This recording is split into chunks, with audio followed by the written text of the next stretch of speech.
के बारे में है। अनजानी परछाई, रात का अंधेरा छाया हुआ था और गांव के सभी लोग अपने अपने घरों में सो चुके थे। ये एक छोटा सा गांव था जो चारों ओर घने जंगलों से घिरा हुआ था। गांव के लोग अंधेरा होते ही अपने घरों में बंद हो जाते थे, क्योंकि इस गांव में रात के समय कुछ अजीब और गरीब घटनाएं घटित होती थीं। कोई भी व्यक्ति रात में घर से बाहर निकलने की हिम्मत नहीं करता था।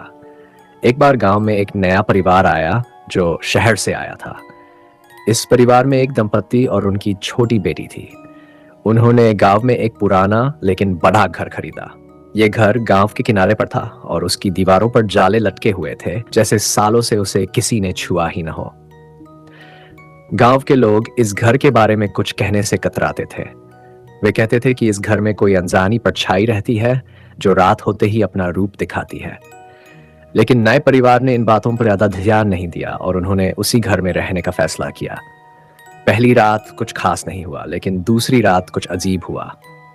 रात के मध्य में जब चारों ओर सन्नाटा था, परिवार की छोटी बेटी की नींद अचानक खुल गई। उसने महसूस किया कि कोई उसकी खिड़की के पास खड़ा है। वह डरी और धीरे धीरे खिड़की की ओर देखा। उसकी सांसें थम गईं जब उसने देखा कि खिड़की के बाहर एक धुंधली परछाई खड़ी है। परछाई बहुत ही अजीब थी। उसके लंबे बाल, बड़ी बड़ी लाल आंखें और सफेद लिबास उसे और भी डरावना बना रहे थे। परछाई ने धीरे धीरे खिड़की पर दस्तक दी। बेटी घबराकर अपनी माँ के पास दौड़ी और रोते हुए उसे सब कुछ बताया। माँ ने पहले तो उसे बहलाया, लेकिन जब उसने खिड़की की ओर देखा तो वह खुद भी डर गई। माँ ने अपने पति को जगाया और वे दोनों खिड़की के पास गए, लेकिन जैसे ही उन्होंने खिड़की खोली, परछाई गायब हो गई। ये घटना उन्हें बेचैन कर गई। अगले दिन उन्होंने गांव के बुजुर्गों से इस बारे में पूछा। बुजुर्गों ने उन्हें बताया कि वह परछाई गांव के एक पुराने रहस्य से जुड़ी हुई है। कई साल पहले इस गांव में एक औरत रहती थी जिसे लोग काली के नाम से जानते थे। वह औरत काले जादू में माहिर थी। लोग उससे डरते थे और उससे दूर ही रहते थे। एक दिन गांव के कुछ युवकों ने उसे जादू करते हुए पकड़ लिया और उसे मारने का फैसला किया। लेकिन मरते समय उसने शाप दिया कि उसकी आत्मा इस गांव में हमेशा भटकती रहेगी और जो भी इस घर में रहेगा उसे वह चैन से जीने नहीं देगी। यह सुनकर नए परिवार को बहुत डर लगा, लेकिन उन्होंने सोचा कि यह सिर्फ एक कहानी है। हालांकि अगले कुछ दिनों में घर में अजीब घटनाएं बढ़ने लगीं।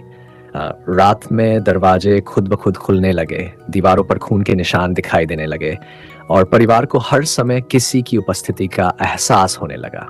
आखिरकार परिवार ने फैसला किया कि वे अब इस घर में नहीं रह सकते। वे रातों रात गांव छोड़कर चले गए, लेकिन उनके जाने के बाद गांव के लोगों ने देखा कि घर फिर से वैसा ही हो गया था, वीरान और डरावना, और वह अनजानी परछाई फिर से उस घर के चारों ओर भटकने लगी। कहते हैं आज भी अगर कोई उस घर के पास से गुजरता है तो उसे उस परछाई का एहसास होता है। गांव के लोग अब भी रात में उस घर के पास जाने से डरते हैं, क्योंकि उन्हें पता है कि वह परछाई अब भी अपने शिकार की तलाश में है। उस रात के बाद गांव में कोई भी उस घर की ओर देखता भी नहीं और वह घर धीरे धीरे धूल और जालों में गिरता गया। परछाई ने घर को छोड़ दिया था, लेकिन उसकी खौफनाक यादें गांव के हर व्यक्ति के दिल में बस गईं।